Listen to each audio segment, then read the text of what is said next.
of the Pacific Ocean, far from the world's main political centers, lies a remote atoll, whose name has become one of the most controversial symbols of the Cold War, Mururoa. Between the 1960s and the 1990s, France conducted a series of nuclear tests in this isolated region of French Polynesia. These tests, presented at the time as essential for national defense and technological independence, remained for decades behind a curtain of secrecy, diplomacy, and military protocol.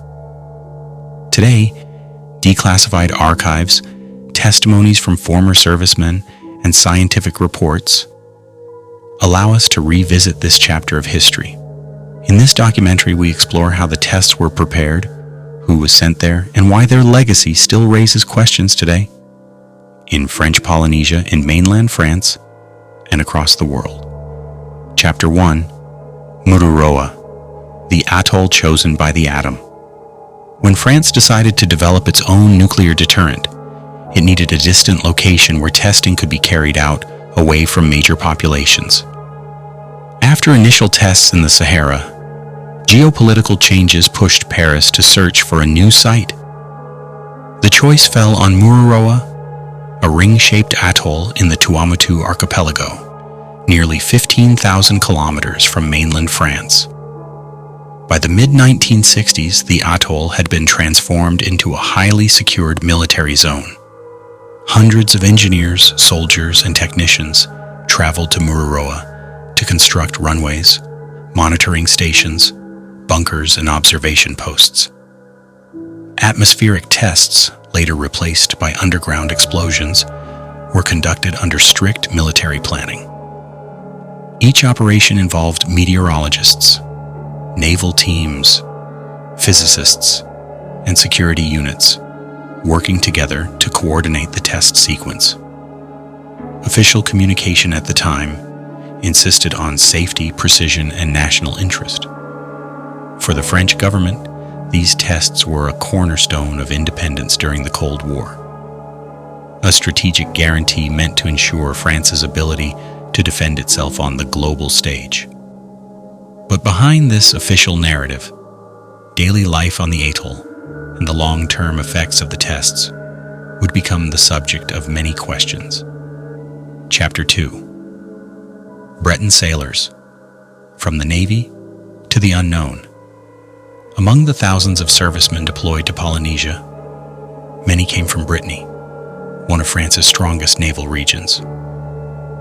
Young sailors, some barely out of instruction, boarded ships heading toward the Pacific without fully knowing the true nature of the mission awaiting them. Once in Polynesia, these Breton Marines were assigned to navigation support, logistics, ship maintenance, and security zones around the testing areas. Most were not nuclear specialists. They followed orders, carried out daily routines, and contributed to the immense operations surrounding each test.